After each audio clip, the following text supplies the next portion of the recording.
প্রিয় ছাত্রছাত্রীরা কেমন আছো সবাই? বাংলা শিক্ষা চ্যানেলে তোমাদের স্বাগত জানাই। আজ আবারও হাজির হয়েছি নতুন একটি ভিডিও নিয়ে। আগের দুটি ভিডিও আমি নব নব সৃষ্টি প্রবন্ধ থেকে দিয়েছিলাম। আজ এসেছি তার তৃতীয় পার্ট নিয়ে। প্রবন্ধটি যেহেতু অনেকটাই বড় এবং তথ্য সমৃদ্ধ, সেই কারণে আমি এই ভিডিওটি 3টি পার্টে করেছিলাম। আগের দুটো ভিডিওর লিঙ্ক আমি এই ভিডিও ডেসক্রিপশন বক্সে দিয়ে রাখবো। তাহলে চলো মূল আলোচনায় আসা যাক। ভারতীয় মক্তব মাদ্রাসায় যদিও প্রচুর পরিমাণে আরবি ভাষা পড়ানো হয়েছিল, তবু কার্যত দেখা গেছে ভারতীয় আর্যগণ ইরানি আর্য সাহিত্য অর্থাৎ ফার্সির সৌন্দর্যে অভিভূত হলেন বেশি। কি হয়েছিল?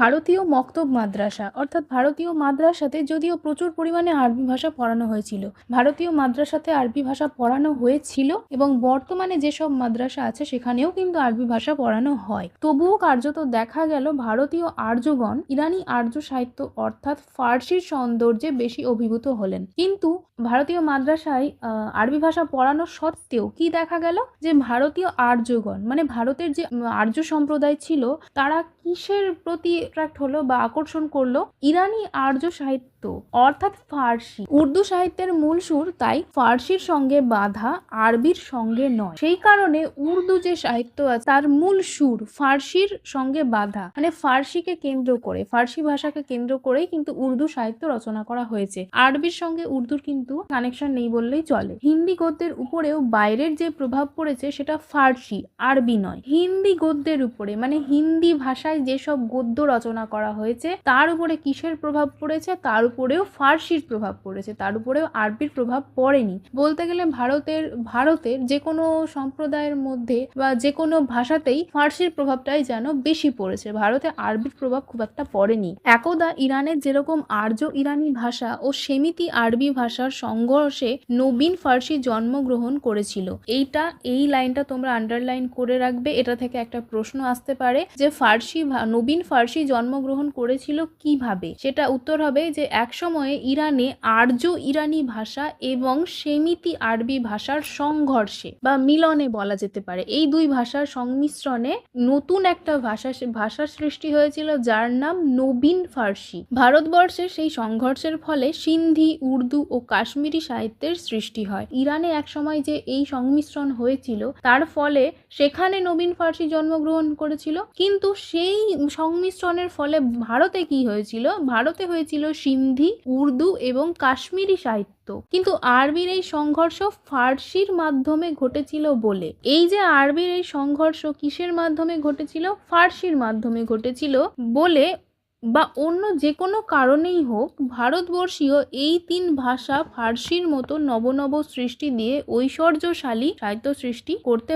পারলো না। ওখানে নতুন একটি ফার্সি ভাষা নবীন ফার্সি সৃষ্টি হয়েছিল, ভারতবর্ষেও কিছু সাহিত্য সৃষ্টি হয়েছিল, কিন্তু নবনব সৃষ্টি বা নতুন নতুন যে খুব বেশি শব্দ সৃষ্টি ভারতবর্ষে করতে পেরেছিল বা সাহিত্য সৃষ্টি ঐশ্বর্যশালী যে খুব বেশি সাহিত্য সৃষ্টি হয়েছিল তা কিন্তু হয়নি। উর্দুতে কবি ইকবালই এই তত্ত্ব সম্যক হৃদয়ঙ্গম করেছিলেন। উর্দুতে কে করেছিল? কবি ইকবাল। উর্দু কবি ইকবাল এই সব তত্ত্ব হৃদয়ঙ্গম করেছিলেন ও নূতন সৃষ্টির চেষ্টা করে উর্দুকে ফার্সির অনুকরণ থেকে কিঞ্চিত নিষ্কৃতি দিতে সক্ষম হয়েছিলেন। উর্দু কবি ইকবাল এই সব তত্ত্বগুলোকে ব্যবহার করে নিজের সাহিত্যে কাজে লাগিয়েছিলেন এবং উর্দুকে কি করেছে? ফার্সির অনুকরণ থেকে কিছুটা বার করে নিয়ে এসেছে, উর্দুকে নিজের মতো করে সৃষ্টি করার চেষ্টা করেছেন তিনি।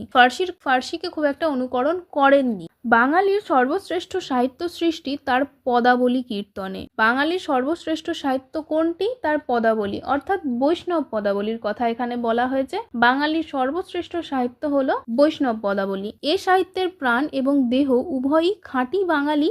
এই সাহিত্যের প্রাণ এবং দেহ দুটোই কিন্তু খাঁটি বাঙালি বা বাঙালির গল্প নিয়ে এটি লেখা। এই সাহিত্যে শুধু যে মহাভারতের শ্রীকৃষ্ণ বাংলায় খাঁটি কানুরূপ ধারণ করেছেন তাই নয়, শ্রীমতী শ্রীরাধাও যে একেবারে খাঁটি বাঙালি মেয়ে সে বিষয়ে কোনো সন্দেহ নেই। এই সাহিত্যে কি হয়েছে? মহাভারতের শ্রীকৃষ্ণ, যেটা সংস্কৃত ভাষায় রচিত মহাভারত, সেই শ্রীকৃষ্ণকে যেন এই সাহিত্যের বা পদাবলী কীর্তনের মাধ্যমে বাঙালি একজন ব্যক্তিরূপে তুলে ধরা হয়েছে, যা সংস্কৃত ভাষায় রচিত হয়েছিল, কিন্তু বাঙালি এমনভাবে সেই সাহিত্যকে সৃষ্টি করেছে, সাহিত্যের রস সৃষ্টি করেছে, যা মনে হয়েছে যেন বাঙালি এক বাঙালিরই গল্প এবং এটির আদিও যেন বাংলা ভাষাতেই রচিত। শ্রীরাধাকেও একজন বাঙালি নারী হিসেবে ফুটিয়ে তুলেছেন। ভাটিয়ালির নায়িকা, বাউলের ভক্ত, মুর্শিদিয়ার আশিক ও পদাবলীর শ্রীরাধা একই চরিত্র একই রূপে প্রকাশ পেয়েছেন। বাঙালি একইভাবে তার চরিত্রকে যেন ফুটিয়ে তুলেছেন তার লেখনীর মাধ্যমে। বাঙালির চরিত্রে বিদ্রোহ বিদ্যমান, বাঙালির চরিত্রের মধ্যে একটা বিদ্রোহী মনোভাব থেকেই যায়। তার অর্থ এই যে কি রাজনীতি, কি ধর্ম, কি সাহিত্য, যখনই যেখানে সে সত্য শিব সুন্দরের সন্ধান পেয়েছে তখনই সেটা গ্রহণ করতে চেয়েছে।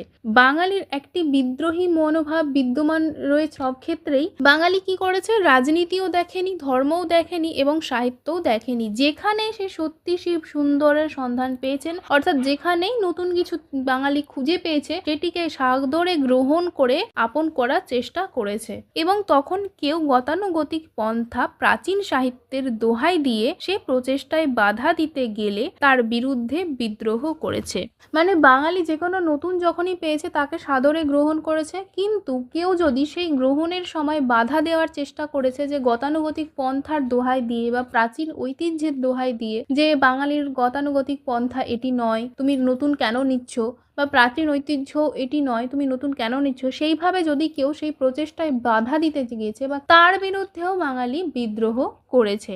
আবার কি করেছে, এর চেয়েও বড় কথা, যখন সে বিদ্রোহ উচ্ছৃঙ্খলতায় পরিণত হতে চেয়েছে তখন তার বিরুদ্ধে আবার বিদ্রোহ করেছে। নতুন কিছু গ্রহণ করার সময় যেমন বাঙালি বিদ্রোহ করেছে, আবার এই নতুন কিছু গ্রহণের যে বিদ্রোহ, সেই বিদ্রোহ যদি উচ্ছৃঙ্খলতায় পরিণত হয়েছে তার বিরুদ্ধেও কিন্তু বাঙালি আবার বিদ্রোহ করেছে, তাকেও কিন্তু বাঙালি ছাড়েনি।